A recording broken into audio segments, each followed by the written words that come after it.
Hey guys, if you want a new garden, fall is an excellent time to start one up. Get one going and be ready for the spring. But first things first, always, before you do any digging, planting, etc., know where your basic structures are. Ask Miss Dig, put in a Miss Dig call. They will come for free and they will install lines that tell you exactly where things are. For example, this is telephone. So anywhere I see this color, it's telephone. And again, it's free service. You do need to give them a little bit of time to do the work because there's like 4 or 5 different companies they contact. But have them come out and do that work for you for sure. So you'll see my telephone lines, which I already kind of knew because I saw the utility box all the way at the bottom, at the back there by the sign. I already knew that the utility lines, the phone lines were buried underground, so I didn't bother putting any kind of plans for here. I knew that was there, so I moved it over. I also knew that my septic system, my septic tank is right there where the longer grass is, in the front of the house, right there. So I know that my septic system, I'm not going to put anything on top of there. I can use this for a dog play area or kid play area. It's fine because it's all underground, but I'm not going to grow food over here. I could grow flowers if I wasn't having the dog or the kids there, but know where your stuff is. This is where the septic is. Know where your well is. Know where your leach field is. Don't plant food over the septic. Don't plant anything that's got really deep roots near the septic system. You only want shallow rooted stuff. Raised beds could be okay, but keep in mind when you do your septic clean out, if you put a raised bed over the top of it, you're going to have to move the whole raised bed. Because what they'll do is they'll make a circle. The guy that comes to dump or pump the septic, they'll make a circle of earth and pull that out to get to the opening of your septic tank. Put a hose down there, suck it all out. Yummy. And then put it all back. But he's not going to care about the grass that's there. He's going to care about access. So when he puts all the grass back on, he's just going to be like, okay, now it's in there. So think about that ahead of time. Know where your septic system is. Our inspector said that our septic is really shallow. He didn't have to go very far. And you can just take like an iron rod, like a rebar, and gently press the ground. Don't hammer it with the rebar because you're going to hammer right through your septic tank, and that's not good or fun. And the other part is make sure you've got enough room for access for larger equipment when you need it. So then there's a leach field. The septic always leaches out either this way or that way or this way. So I'm going to give lots of space, lots of space, and that's where I put this first garden. Now this first garden even was not a dug up garden. I laid cardboard, I put compost on top, and I transplanted plants from this house that we bought over into this area. Because the plants were like under the eaves and they just weren't flourishing where they were. So I moved them over here. And I'm not going to likely dig anymore for beds. Anyway, the point is, call Miss Dig and then check with your it's usually your public health services that will know where your septic systems are. That's part of the service that they provide, is they have all the maps where the septics are located. Now, that also goes for fencing. If you're going to put fencing, this is temporary fencing. I always start with temporary before permanent, just to make sure that it's exactly where I want it. These posts here, they're called T-posts. They're 6 foot tall, but 2 feet go down into the ground. So when you hammer them, there's a flange part right here, and you only hammer up to the flange being like level with the ground. So 2 foot of it is down in the ground. And again, that's where knowing where your utility stuff is really important. So that's going to be important. So far I have this dog / kid fencing. It's not going to be foolproof. If somebody leaves the door open, I'm going to make a gate over there. I left excess over there. And I'm making gates here. I'm making a large gate here to get wheelbarrows or lawnmowers or whatever through. But I'm also making a small gate over here, a narrow gate for people and pets. So as soon as they come in, they can go right in here with their pets They can do their business, clean up, that kind of thing. So you do need to know where your utilities are going to be. And that's, again, that's an importance of misdig. So let's walk over here. And now we have a yellow flag. And you have a yellow line that goes out to here. Well, the yellow line goes, it ends up going over there. And then over there is a thing that talks about the gas line. So this is where the gas line comes in. And it even tells you on the signs. Remember, misdig services are free. You go to like missdig.com or look it up online on a browser, on a regular computer. It's easier. And you put in a request. You tell them what it's for, and you tell them when you need it. And you give them at least a couple weeks to come out and mark off the spots for you. And while you wait, you can get your plants, and you can keep them in a little nursery by your house and keep them watered.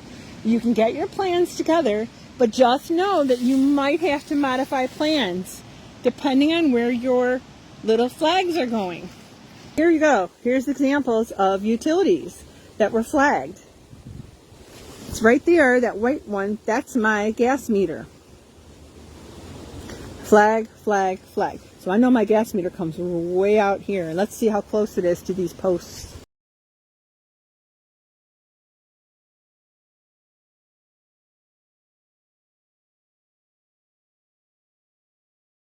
The other part of the garden that I had to keep in mind was these tree roots. And tree roots go all the way out to the tips of the leaves, the tips of the branches. So these tree roots will go all the way out to here. And that's going to be important for me to know.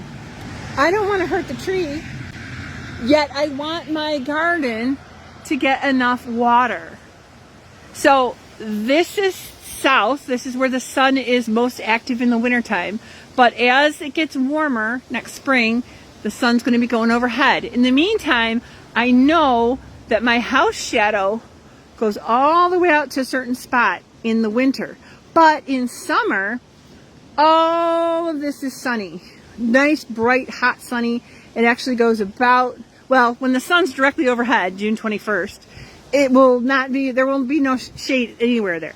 There will be shade from these trees in the evening, because this is on the west side. There will be shade from these trees in the morning on the east side. But otherwise, it's going to get at least 6 to 8 hours, at least 6 hours. I'll have to measure that. I know for sure it's going to get a lot of sun in the middle of the day. Plus, once it's, you know, past this line here, so it's coming overhead from the morning, coming over here. And once it gets like in this area too, this is going to be really, really hot sun. So I may not need 8 hours of sun to be able to grow a lot of the things I want to grow. But I know that planting to the north side of the house was going to give me hardly any sun at all. So right now I've got 2 shrubs, a rose of Sharon and then a shrub rose. And they're very, very sad because they can't get any sun. So what I hope to do in the spring, just because it's a little too late this year for me, I'm hoping to cut them back, cut them out, and move them like over by where the rock is, over there, where it's nice and sunny.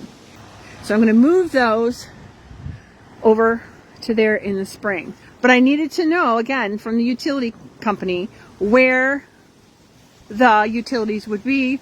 I will keep those flags up. I think they've got some extra ones over like on our neighbor's lot, so I can take those out. But I'll keep all the others up all winter long to remind me, because I know I'm going to be so excited about spring that I may not pay attention if I move them, if I take them out, and then I will not remember. So I'm going to look at utility lines. I'm going to look at septic systems. You might have a well. You might have pipes running underground. You might have cable running underground. You got to think of that. You got to think of the trees and the roots. So this tree, this line of trees is to the furthest north of the property, which is fine. The tallest can go in the back.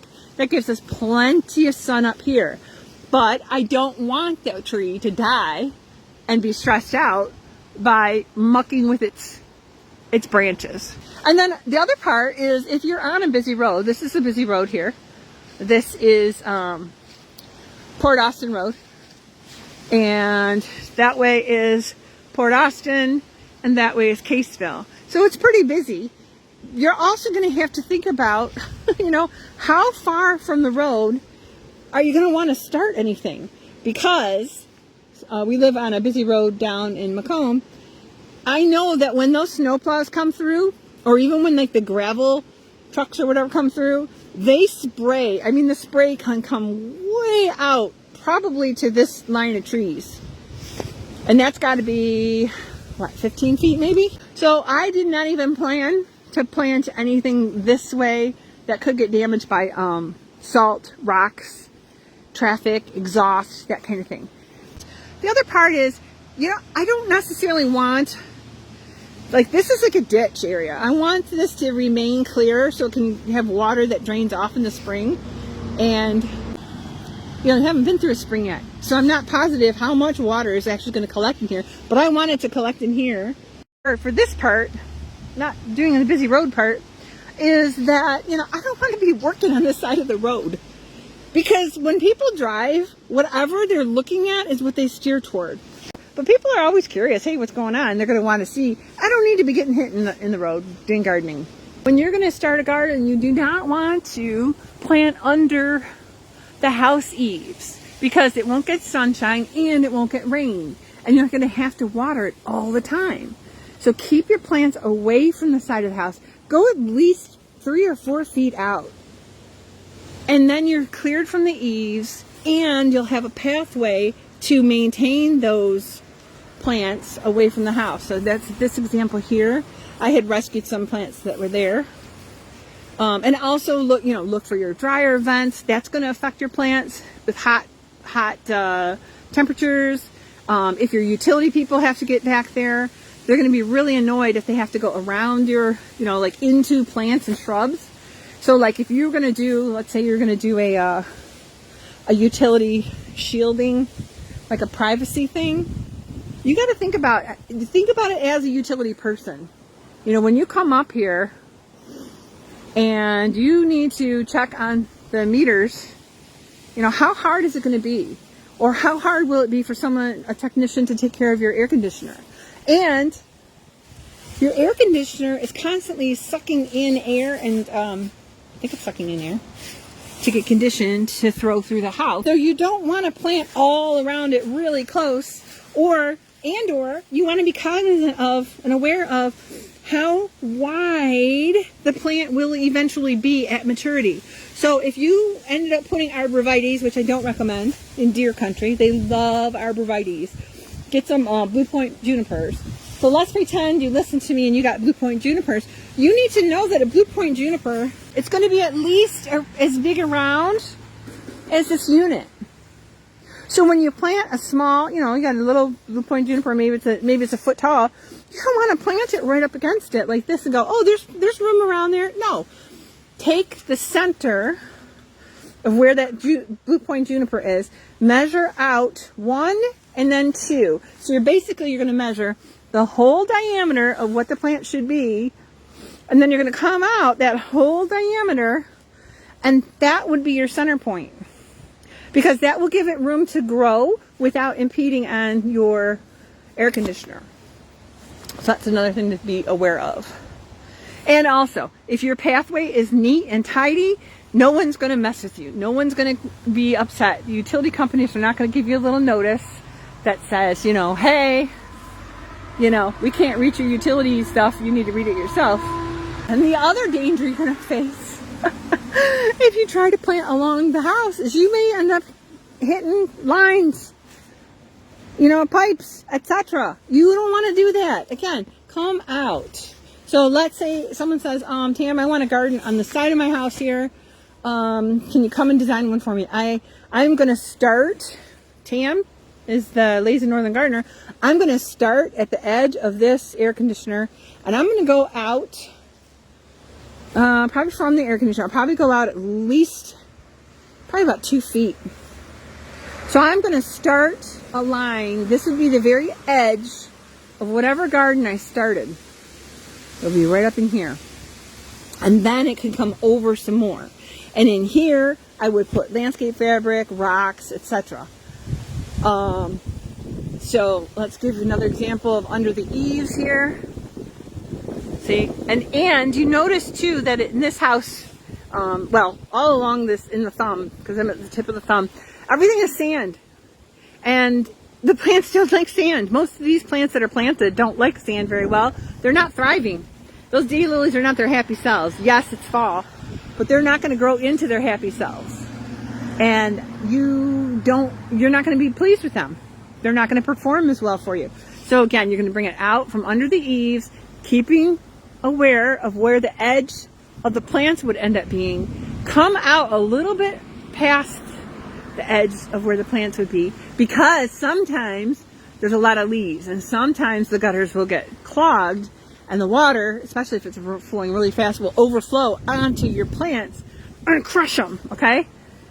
So we want water and sun to get to the plants, but we don't want too much water and sun to get to the plants where they're going to get crushed. So don't plant them with the edge right here. Go out at least a couple feet and then plant them. And back here is a nice pathway. Maybe you put pavers. Maybe you put blocks. Maybe you put gravel. Maybe you pour cement. The other thing to think about is that anything that's up against the house, well, like I told you, you have to water it yourself for it to survive. So it's not very sustainable if you're interested in sustainability. The other part is that means you've got water at your foundation because you're watering. You know, the reason they make the eaves is to keep the water away from the house. If you've ever heard about shifting sands, you start putting water all up in here to water your plants and stuff, you're going to erode away the foundation of your house. And that's not good. That's not usually very good. Not something you want to do. This is going to be real quick about fencing. I'll come back to other things to look for. Fencing. Make sure that you do not fence yourself in. I would not want to get all of this fenced with one opening back over there and no openings here. I will rarely use this one. I want an entrance on either side. I see a lot of places where they'll have like suburban fencing. One side is completely blocked with the fence, and the other side has like a gate or for cars to go in. A big gate for them that swings back and forth, or it'll have a pedestrian gate, a smaller one that's like narrow like this. And if you're all the way on the other side and you go, oh, these guys need watering, well, you're kind of stuck. You're stuck behind that fence. So that's one of the things we did in the house in Warren, is immediately I took down the one fence, this part of the fence right here, and put in a wooden gate that was really stylish and attractive, and it was a lot easier to get in and out when I'm all the way on the other side of the house. This is just part of lazy gardening. So lazy gardening doesn't mean you don't do any work at all. It just means that you're going to cut down on the work that you need to do later, or you're going to do it right the first time, so you don't have to stress about it later. Okay?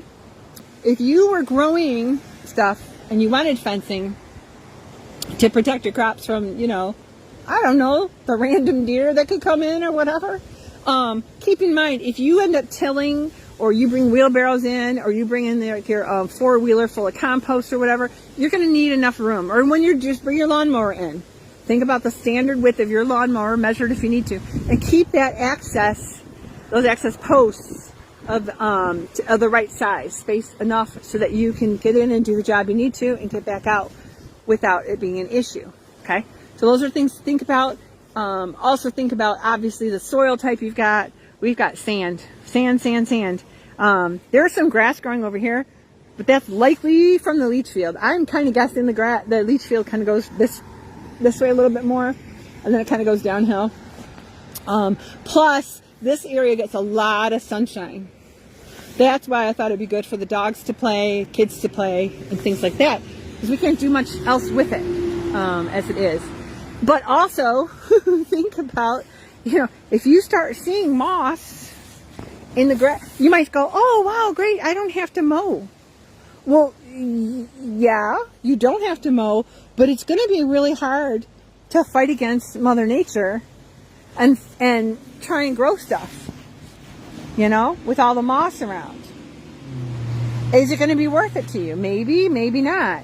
And then you're going to have algae, and you're going to have, all kinds of stuff going on. that you're going to be fighting an uphill battle against. Maybe if you wanted to do beds in the shade and make it stuff that's okay with shade. So the other thing to think about is, obviously, I'm always talking about critters. And I can see some things here. I can see some holes. And I see dirt. So this is not, I don't think these are deer tracks. Because to me, they look like they were kind of dug out a little bit. A little bit. Probably skunk. Or something else that my puppy sees when I take her out to go potty at night. But those would not be deer tracks. So when you are looking at your area that you're going to garden, first you identify the tracks. But you got to think ahead about what are you going to do to try to control those critters, or to minimize the damage, or discourage them from coming. Because that's going to be super important. I saw some more tracks over here. Because obviously I'm going to have wildlife over here. It's all acorns, you know.